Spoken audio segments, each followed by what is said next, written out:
What's up, everybody? Welcome to 410 Pod, your go-to source for the latest in sports news and analysis. I'm your host, K Love, and today is Sunday, January 12th, and we've got a jam-packed episode covering this weekend's college football playoff semifinals, some wild card football action, and some more news around college football. So let's dive right into it, man. I hope you guys had a great weekend. I hope you guys had a great week overall. This week was kind of quiet as far as sports goes, but we still had the semifinals and a couple wild card games, and we've got a few that are going to be happening today. There's one actually going on as I speak right now, the Denver Broncos and Buffalo Bills game. I have the Broncos winning that game as in an upset. But like I said, let's dive right into it, man. First up, party people. The college football playoff semifinals continued with Notre Dame defeating Penn State 27-24 in an absolute thriller. The Fighting Irish overcame a late deficit, scoring 17 unanswered points to secure their spot in the national championship game. And Penn State's running back Nick Singleton, despite the loss, he had an outstanding performance. He ran for only 84 yards. I mean, I say only, but he ran for 84 yards and also put up 3 touchdowns along with it. But it just wasn't enough to overcome Notre Dame's late heroics. Head coach Marcus Freeman described the win as a testament to the team's resilience, and I could see that, And Notre Dame went out and faced Ohio State in the national championship game. And going back to Freeman's his statement about the testament to the team's resilience, you go back, they lost to Northern Illinois in the beginning of the season, and we didn't know what to think of Notre Dame at that time. Obviously, it was week 2, week 3, but it was a loss to a FCS school, so you don't really see that often. An FCS school taking down the top 10 team in the country in FBS. Right. Penn State, though, going back to our last episode, I said that this game was going to be really challenging for Penn State because they were going to be one-dimensional. Their receivers cannot get open, right? They had the lowest win rate or separation rate versus man coverage in the country, and it showed this past Thursday when they played. Penn State's receivers recorded 0 catches for 0 yards, 0 everything. A single Penn State receiver did not make an effect on this game on Saturday, receiving-wise, right? I feel like everyone out there was really blocking their asses off, due to Nick Singleton having a day. I knew Drew Aller was going to have a struggle, a hard time against this defense. Like I said, also in the last episode, Notre Dame ran the most man coverage amongst any team in the nation. And they ran man coverage a whole bunch on Thursday night. And guess what? They got after him. Right? Excuse me. Yeah. You know what I mean? You have to have a plan, Penn State. You have to have a plan, Penn State. And Tyler Warren, he kind of got active. Tyler Warren finished with 6 catches for 75 yards. I thought they did a really good job early on in the game, Notre Dame. I thought they did a really good job honing in on Tyler Warren and, containing him, right? I get it. I get 6 catches, 75 yards and still having a solid game, but Penn State needs more, right? They need more out of their other receiving production. Tyler Warren can't be the only guy that goes out there and puts up any type of numbers, right?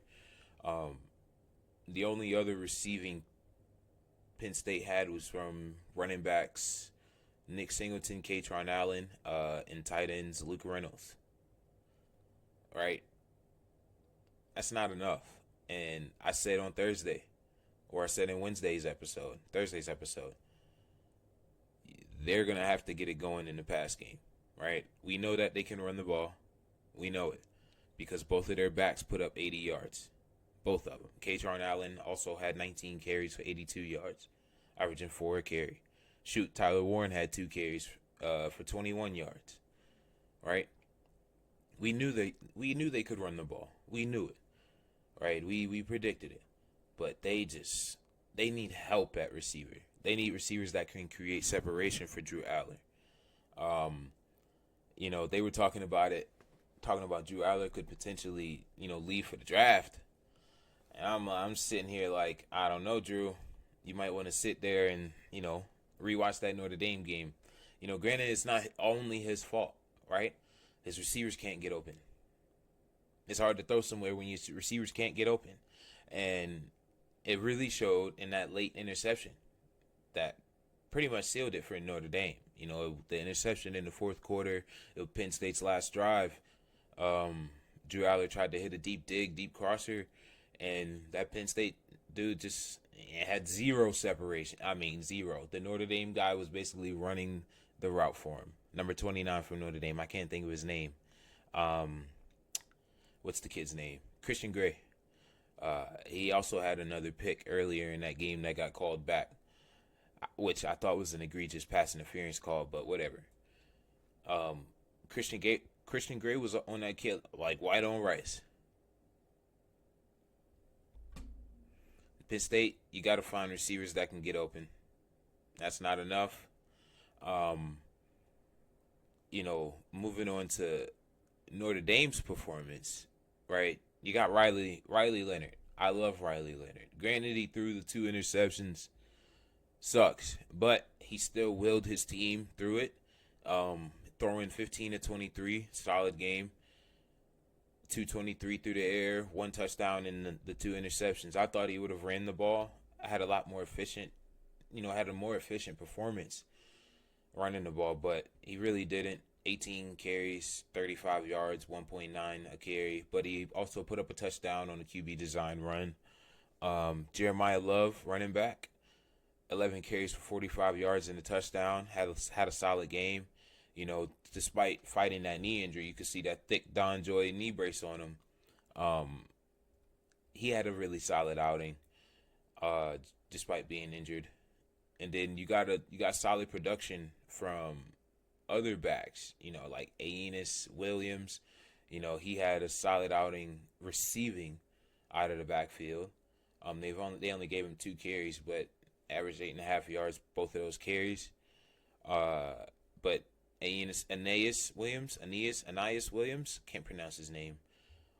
He finished with 5 catches and 66 yards as a running back. Penn State can't even get that out of a receiver.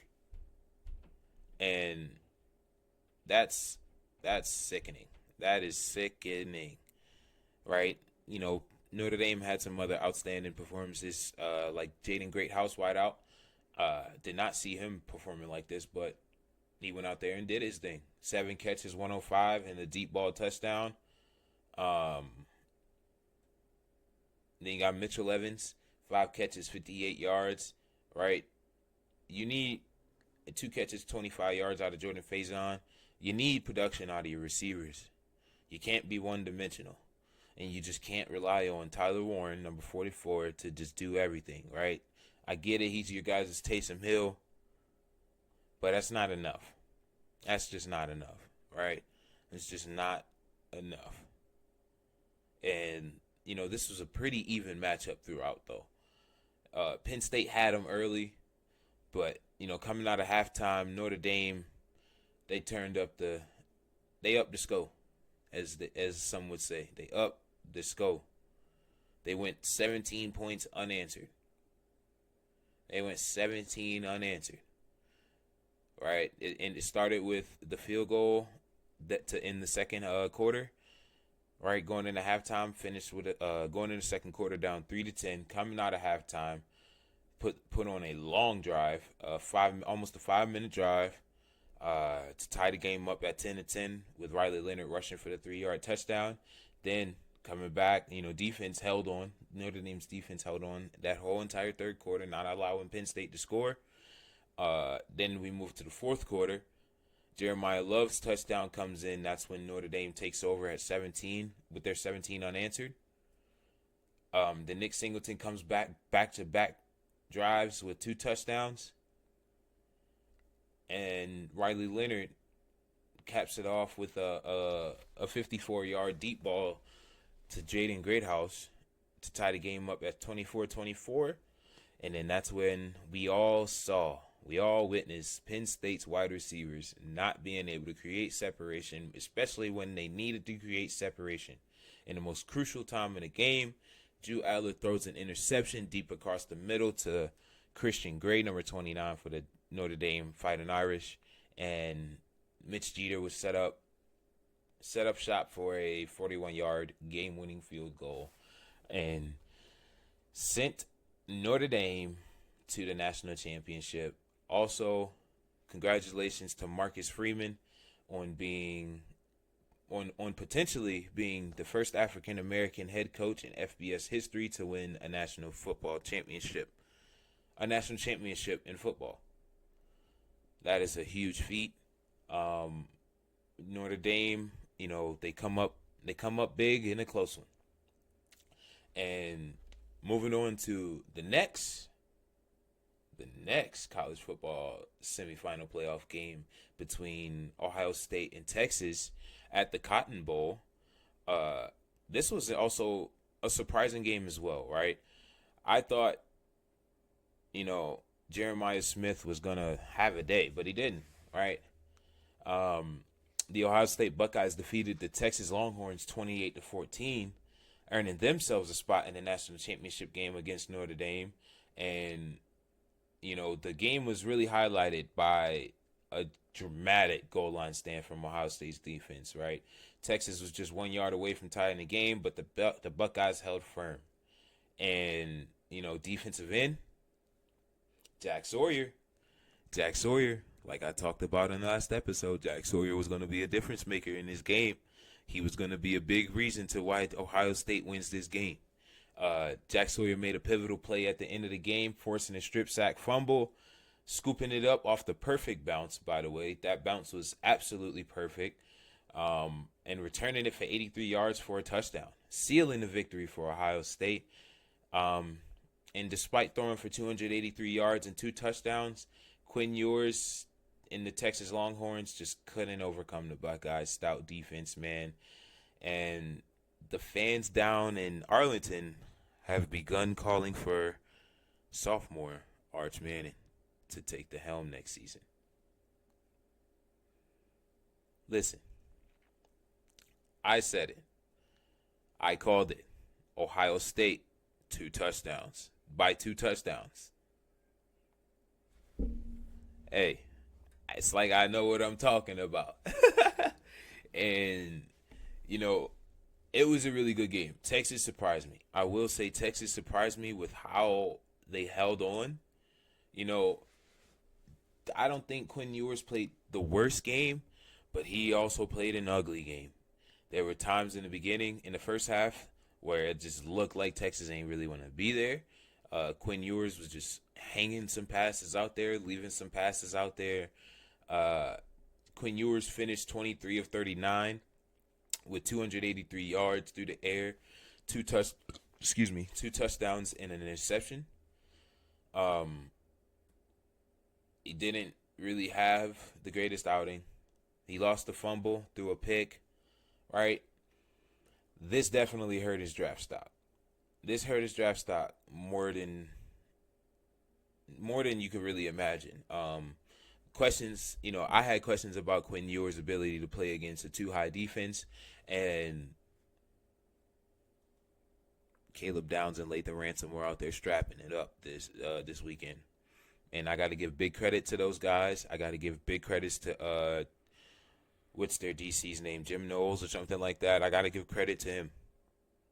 Got to give credit because they mixed it up against Texas. They were rolling down. They even had some looks where they had three high, where the middle safety, the free safety, or the penny safety, whatever you want to call them, is coming down into the box pre-snap, playing a robber. They were in their bags on Friday night. They were in their bags, and Quinn Ewers just really didn't know what to do against that exotic defense. They've rolled from one high to two highs, just sat in two highs some drives, sat in one high some drives. It was really a defensive masterclass by Ohio State, right?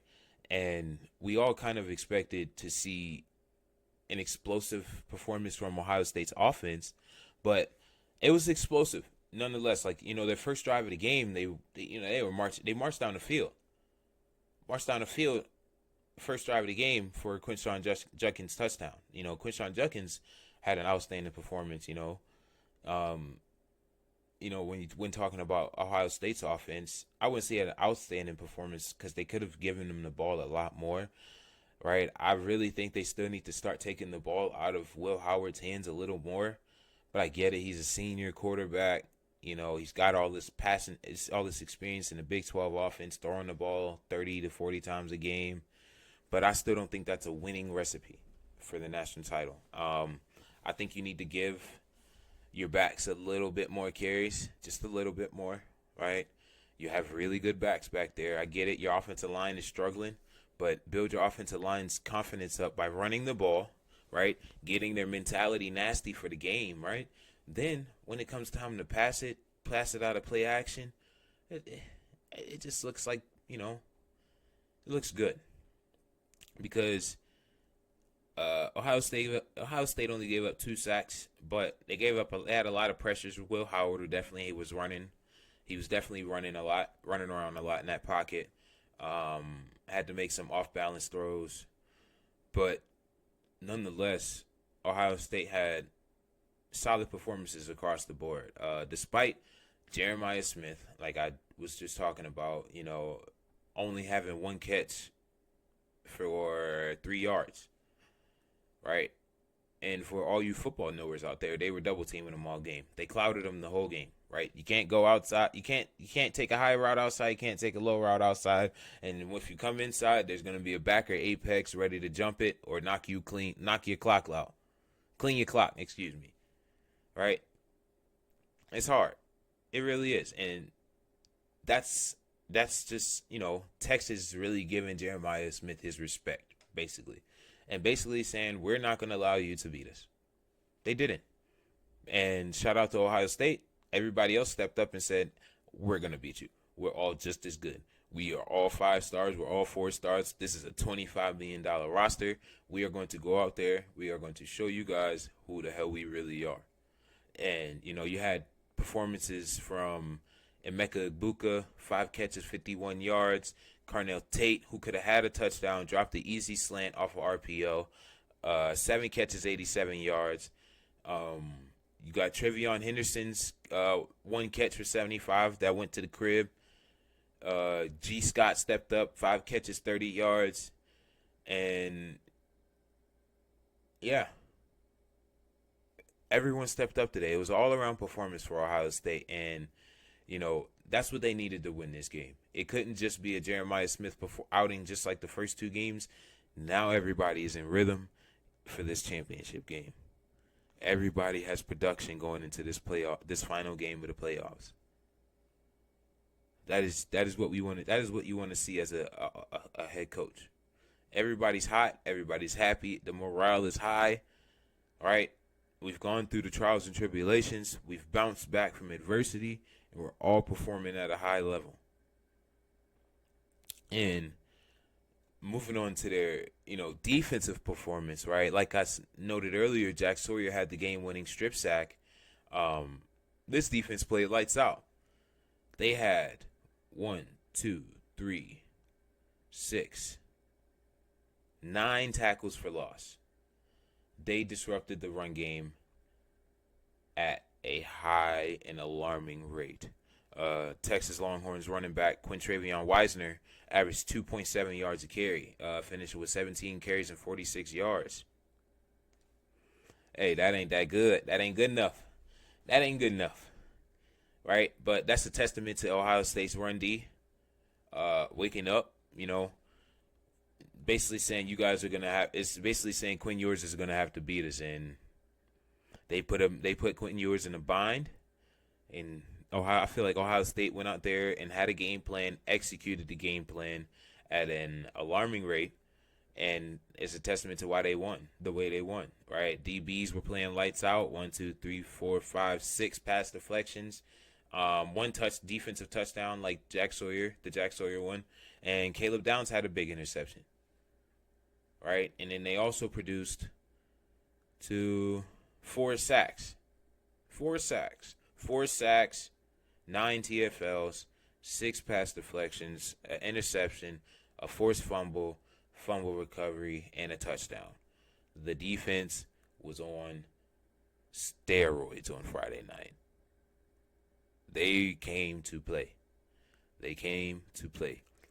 Texas defense did come to play as well. It wasn't enough because the offense just couldn't really get it going. Defense was on the field a lot. And once you get on that field a whole bunch, it's hard to come back, man. And you're just getting worn down.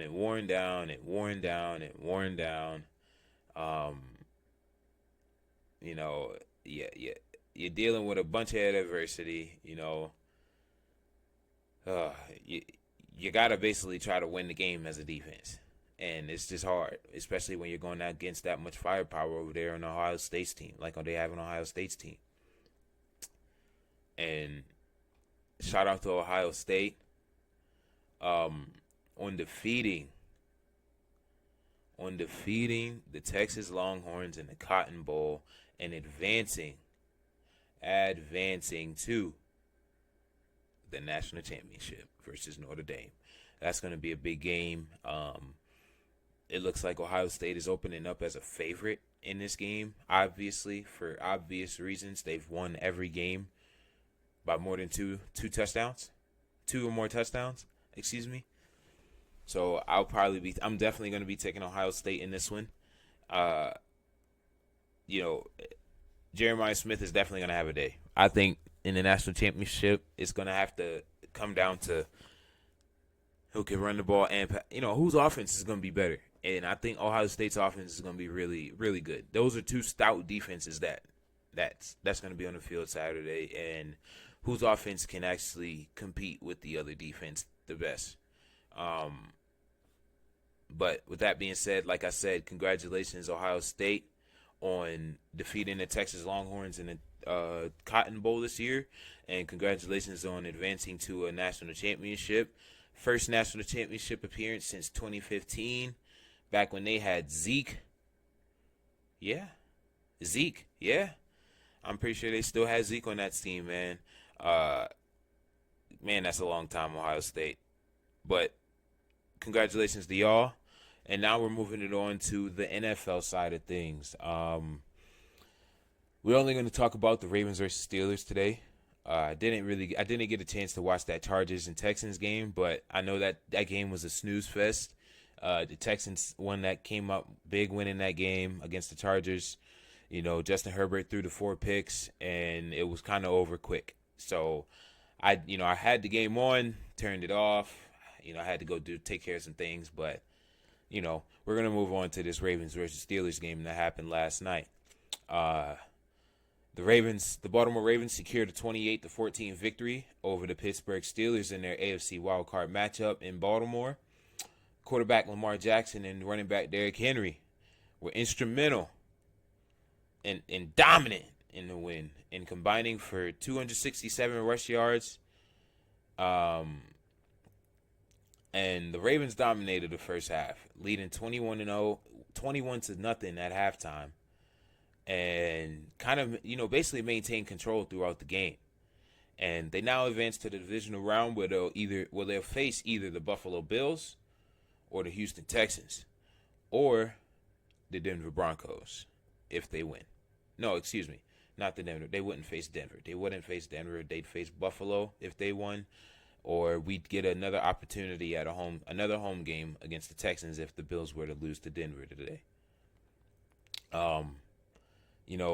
Let's go back to the run game.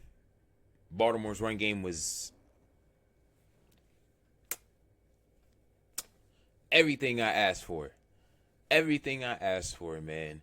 And if you guys follow me on Twitter, over on Flockmuse, at Flockmuse, that is FLOCKMUSE,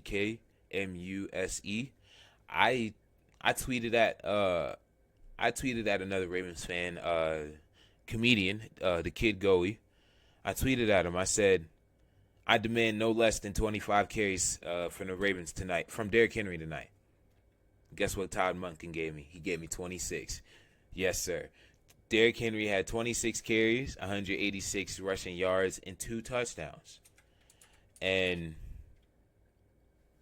hey, man, that's just a testament to good O-line play, wanting it, and also just having Derrick Henry in your freaking backfield, man. You just feed the king. Feed him. He gets better as the game goes. The more carries he gets, the better he gets. The less carries he gets, the worse he gets. It's simple. The stats, the proof is in the pudding. I'm pretty sure we're undefeated this season when Derrick Henry gets at least 20 carries. The proof is in the pudding. Right? But like I said, Derrick Henry, he had 26 carries, 86 yards, 186 yards, 2 touchdowns. Lamar Jackson got busy on the ground. I was saying that Lamar Jackson is going to need to, keep being a dual threat quarterback as we get further and further into these playoffs. We're going to need to continue to play 11 on 11 football. Lamar Jackson had the 15 for 81, no touchdowns. But it was good to see Justice Hill back out there. He had 6 carries for 12 yards, kind of a slow night. Lamar Jackson finished with 16 of 21 passing, 175 yards, and 2 touchdowns. And, the Zay Flowers-less Ravens also had some outstanding receiving, some solid receiving performances around the field. Rashad Bateman had 2 catches, 24 with the deep dig touchdown in the back of the end zone, which was beautiful, by the way. Isaiah Likely had 3 catches for 53 yards and a mean stiff arm. Man. And Justice Hill had 4 catches for 13 yards and a touchdown. Mark Andrews, 2 catches, 27 yards. Anthony Miller got in there, got some action. Nelson Aguilar had a big catch, 1 catch for 25. Tylan Wallace came in, had himself a big catch, 1 catch for 21. It was an all-around performance from the Ravens tonight offensively. And this is what I said we were going to have to do without Zay Flowers. Even with Zay Flowers, I feel like this is the type of performance that we need every single game. Everyone has to be involved. Everyone has to do their job. Everyone has to do their part.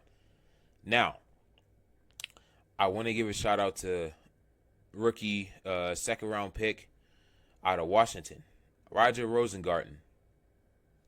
Played lights out versus potential defensive player of the year again, T.J. Watt. T.J. Watt played 60 snaps last night and didn't record a single stat. And Roger Rosengarten has been kind of going viral recently. He had a little moment there at the end of the season with Myles Garrett, where he asked Myles Garrett if he could get his jersey, do a jersey swap with him. He's like, I'm a nobody, things like that. And Roger Rosengarten, I don't know if you're gonna hear this. I don't know if you'll see this, my guy, but you are not a nobody, dude. You are a second-round pick for a prestigious organization, and you started all year long and did a fucking fantastic job all year long. from a former O lineman, my boy. Keep up the good damn work.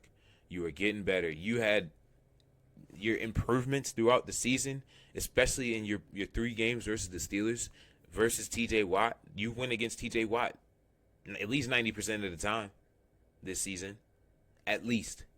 They wanted to put the defensive player of the year on a rookie, and you did your thing, right? You had your lapses in the first game versus the Steelers, and then you cleaned it up in the second game, and now look at what happens when you play them again. Roger Rosengarten, you are not a nobody, my man. You are a somebody in this league. You will be a somebody for a very long time, and I hope you can stay with us in Baltimore for the rest of your career, because we're going to need you, big dog. Keep up the great fucking work, Roger. Keep up the great work, dude.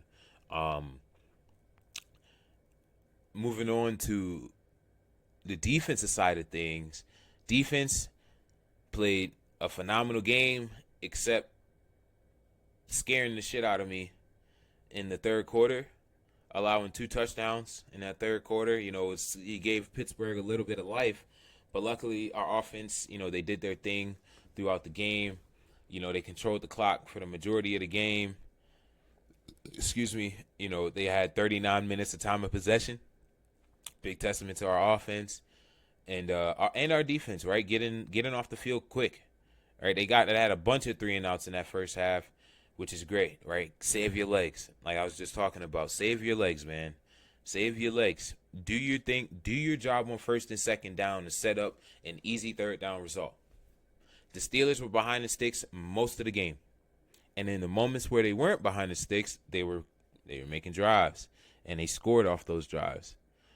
Those are the drives that we got to cut out, right? We have the potential to shut anybody out.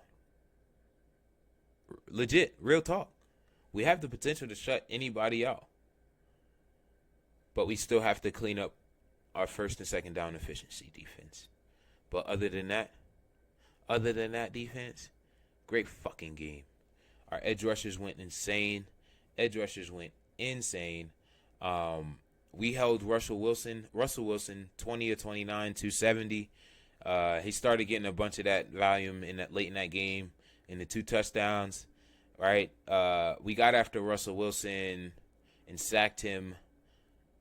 Ooh, we got a lot. 1, 2, 4 times. We got 4 sacks. We finished with 4 sacks. No interceptions. No forced fumbles this time.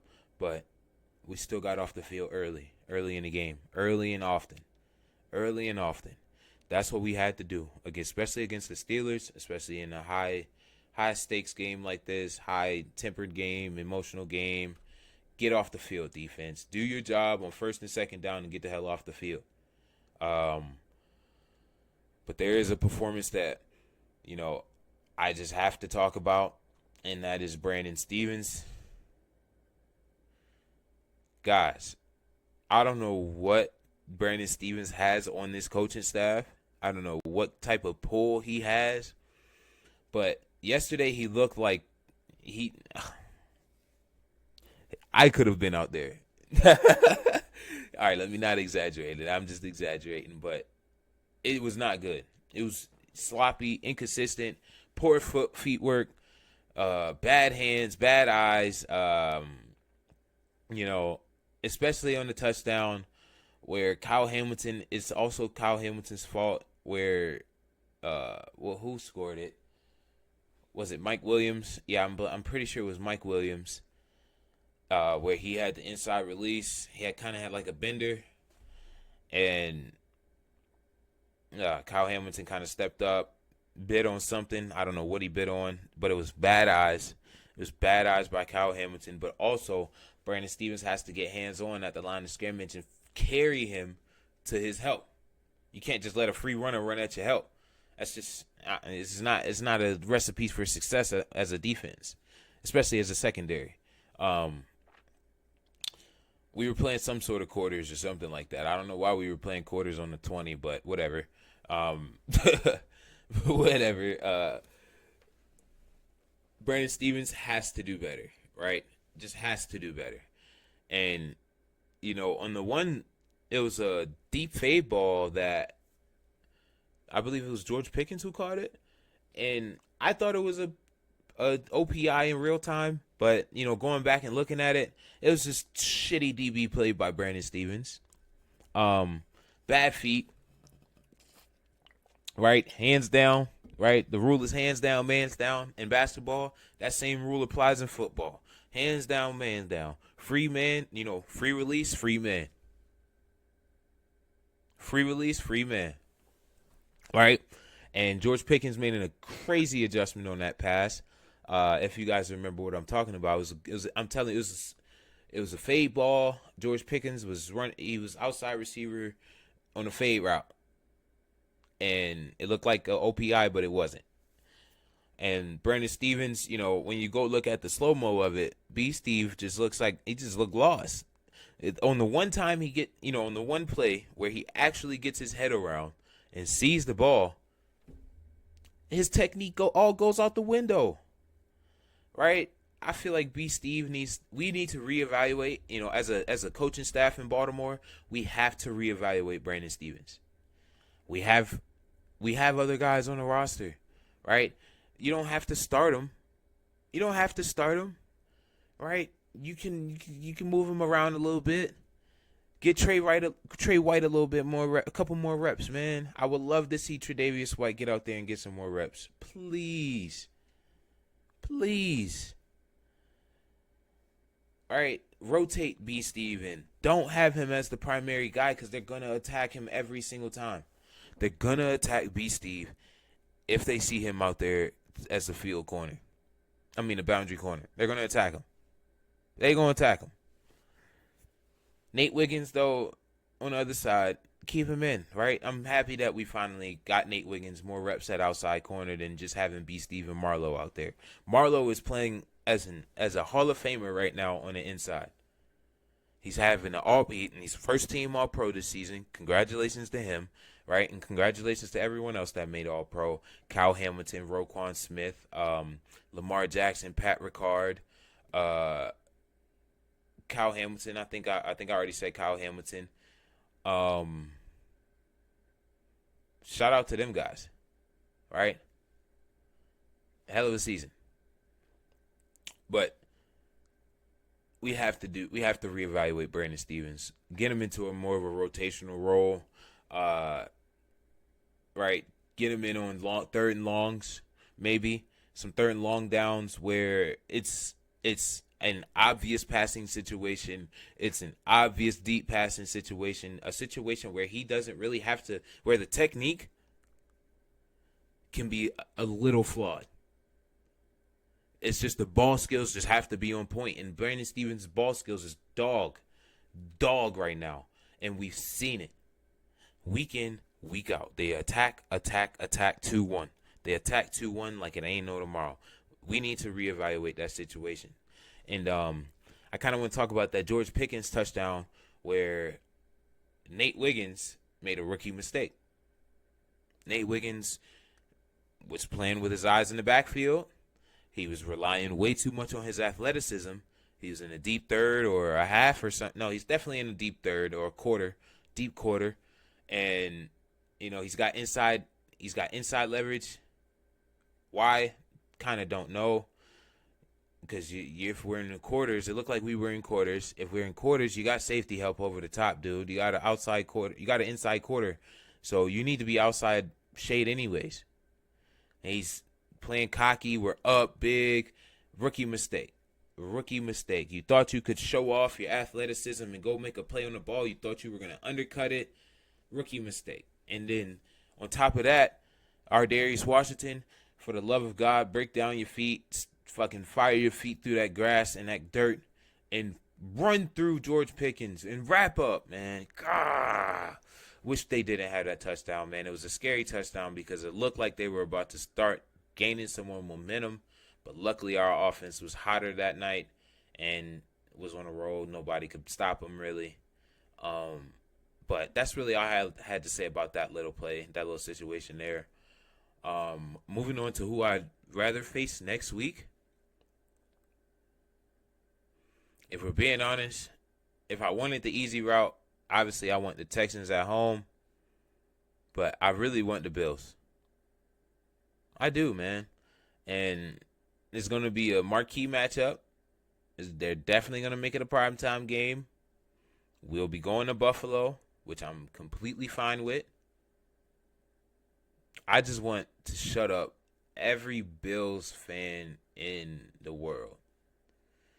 The Bills' recent success has the Bills fans thinking that they have won it all every single year, like they've won anything ever. Bills don't win. Bills is not a winning organization. Your organization is quite dog. But, like I said, in every episode, I try to keep my biasness out of it. But this is a situation where we gotta be a little biased, man.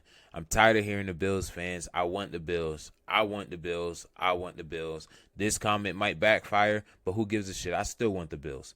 I don't think the Bills can stop our run game. I don't think the Bills can stop our pass game. The Bills aren't going to stop Lamar anymore. He's a much more developed quarterback than when we played them in the playoffs the first time, 5 years ago. Bills are still raving about that game 5 years ago, where we failed to adjust to an 8-man box. Whatever. I'm tired of the NFL fans, the non-ball knowers, That's why I kind of created this podcast, right? I kind of wanted to voice my opinion on football and give you guys some real insight and not just numbers on football, right? Giving you guys talking football in terminology some of you've probably never heard, right? And I'm just tired of it, right? But back to the topic at hand. I'd obviously would much rather face the Texans and destroy them again, but I really want to see a good game between us and the Bills. I want to go to Buffalo. I want us to have to go through some adversity. I want to see how we respond to adversity, because that's going to let me know if we're ready to go face the Chiefs in the AFC Championship, because we know whoever we're going to play next week, we got to get through them, and we know the Chiefs are going to beat whoever they play. Right? But I would love to see the Ravens versus Bills. Bring it on. Bring it on, Buffalo. I'm ready for it. We're ready for it. We want the smoke. And I bet you Lamar Jackson hopes that Buffalo wins today too. Right? I bet you he hopes they win today. Now moving to the post game, right? Going back to the game, I just wanted to bring up some of George Pickens' comments and Roquan Smith's comments in the post game. In regards to the Pittsburgh Steelers offense, George Pickens has some things to say about it, about the growth of the offense here in Pittsburgh. Let me get this thing up for you guys. Here we go.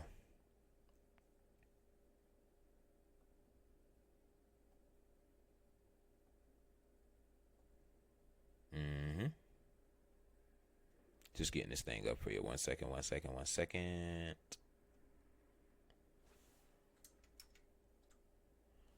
Here we go. Whoops. 1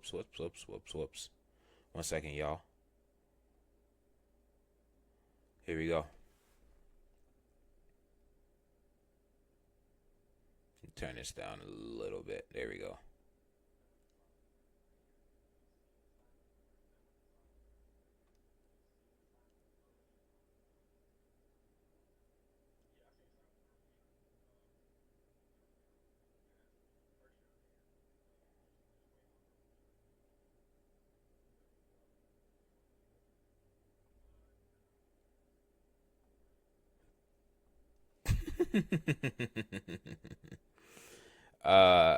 That's kind of sent social media in a frenzy.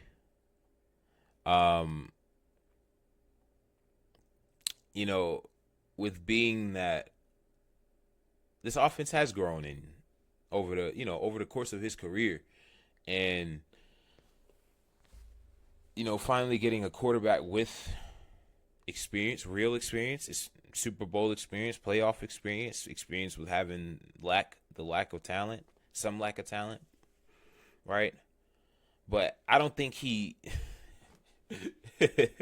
I don't think he meant anything bad when he said he doesn't feel optimistic about the future of the or like the offense going forward.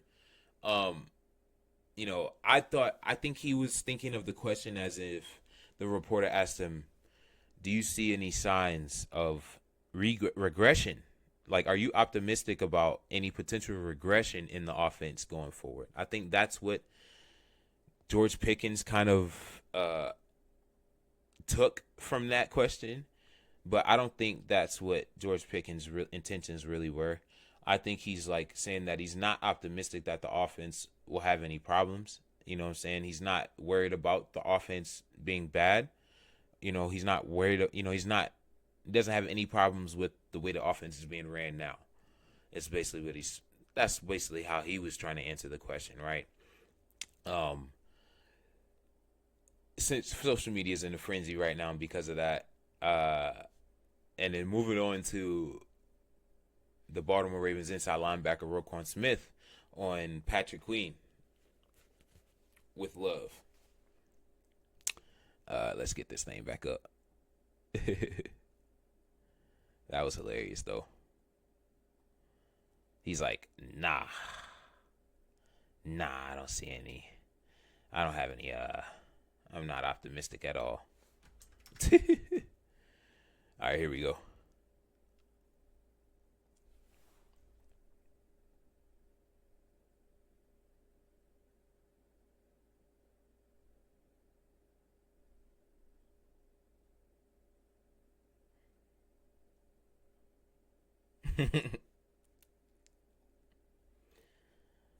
you know, PQ,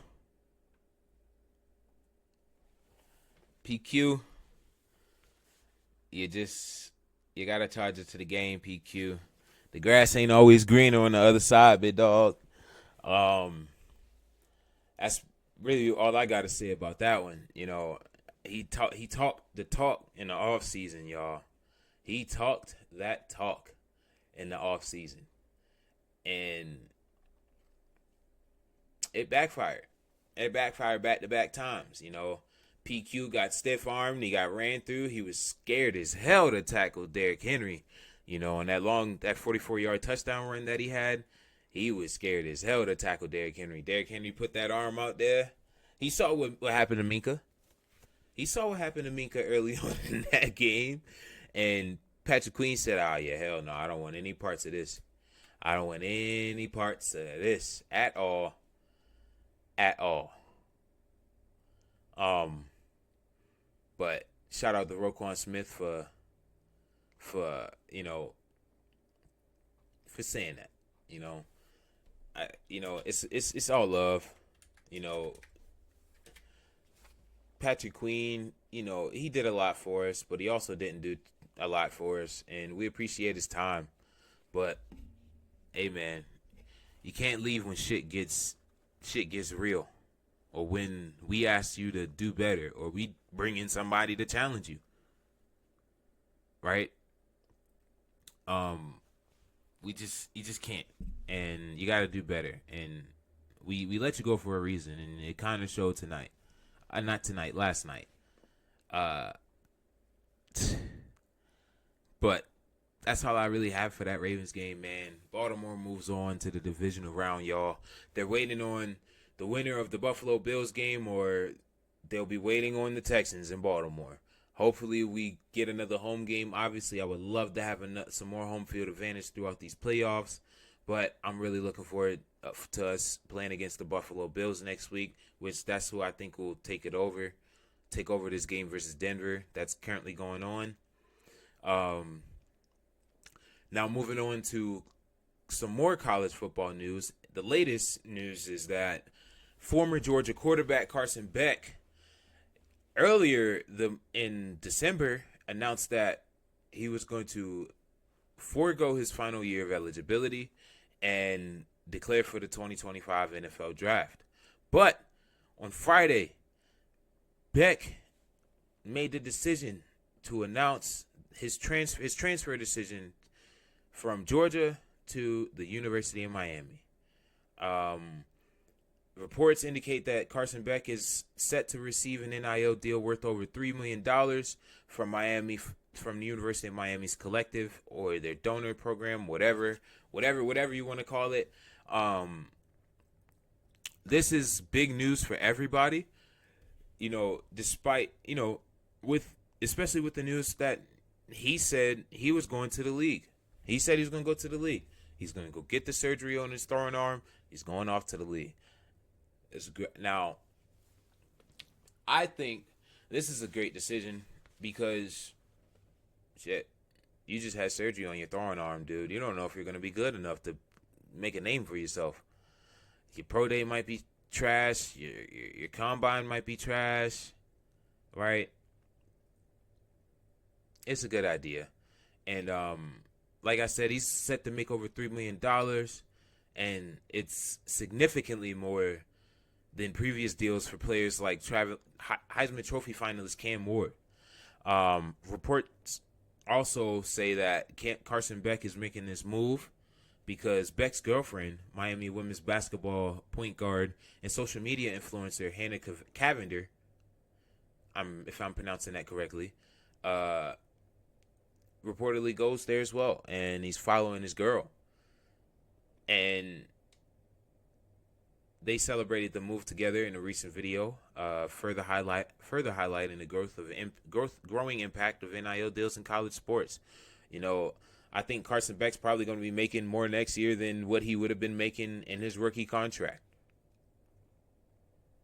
So I'm not mad at it. Go get your money, man. Go.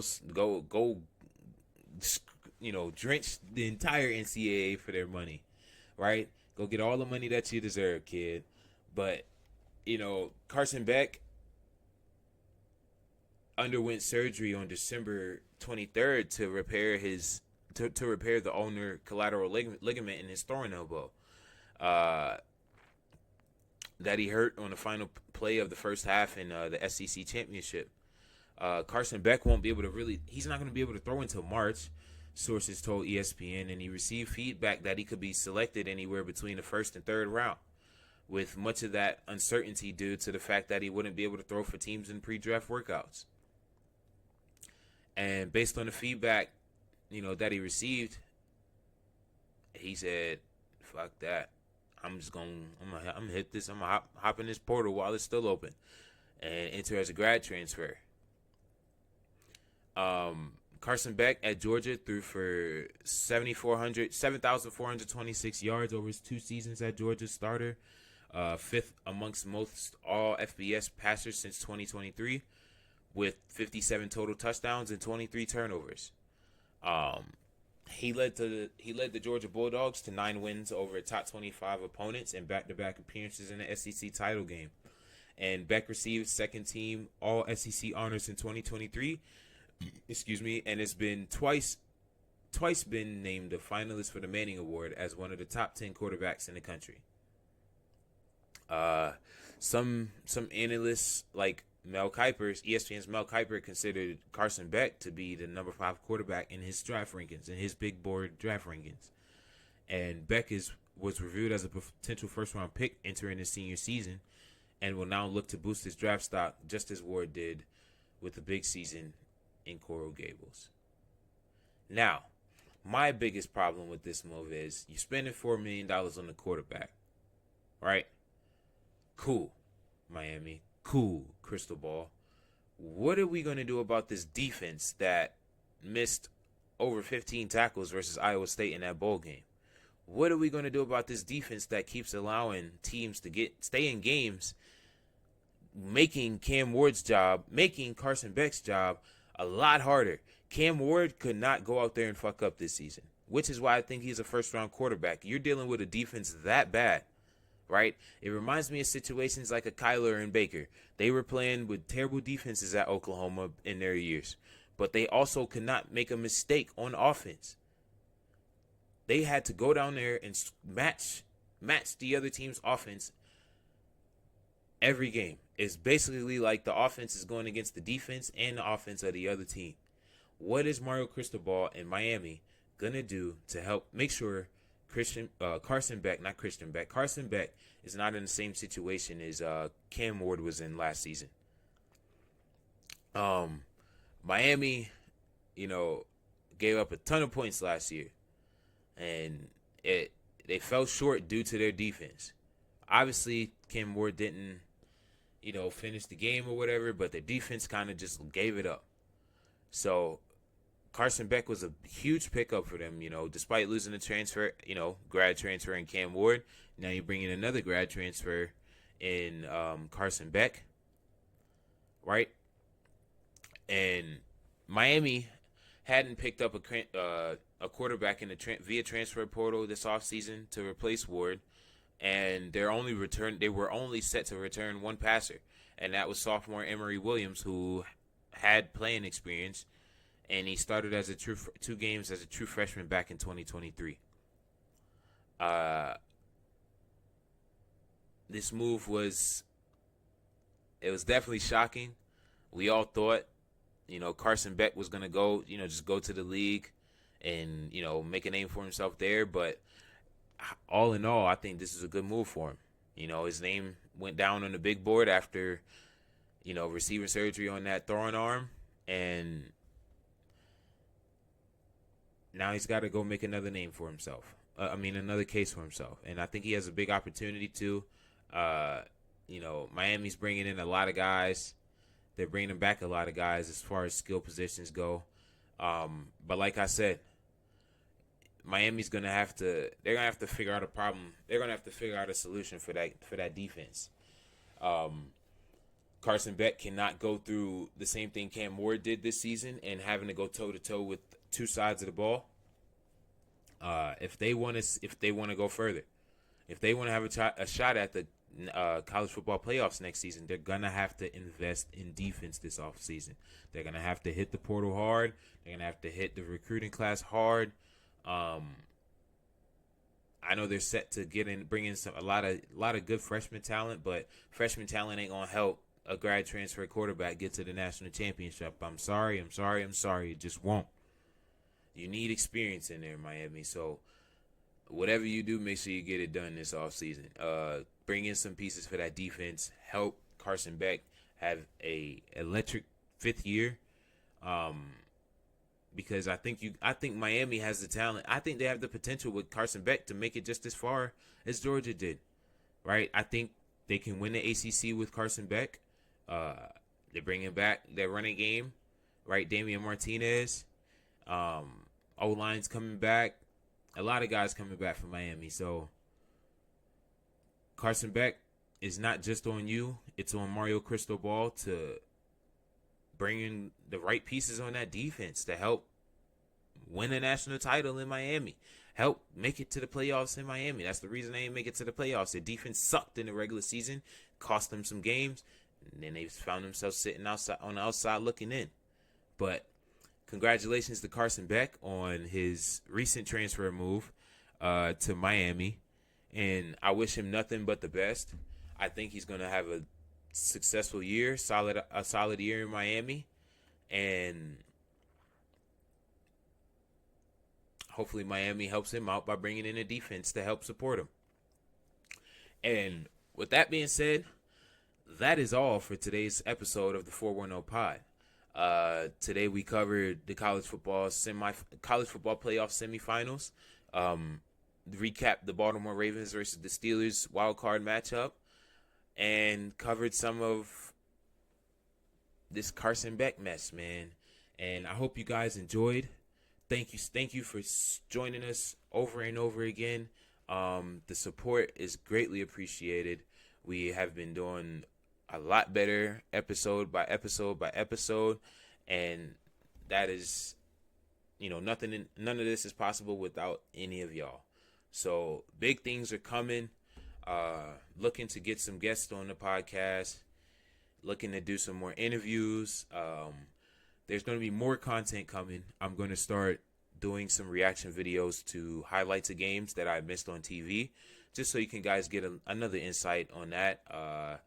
sometimes I feel bad leaving some of the episodes out, some of the topics out, some of the games out for the fans out there that may want to hear my input from those games. So I'll start dropping some more focused highlight videos, some film videos, some film reactions to those games that I missed live.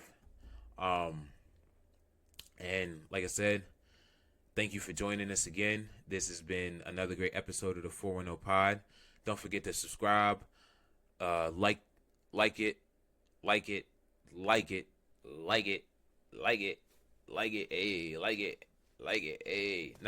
But don't forget to subscribe, leave a comment. I'm still in the process of creating our social media, getting our social media accounts up. But when they do come up, they will be at 410 Pod for any latest updates. I'm your host, K Love, and I'll see you on the next episode, y'all. I'm out.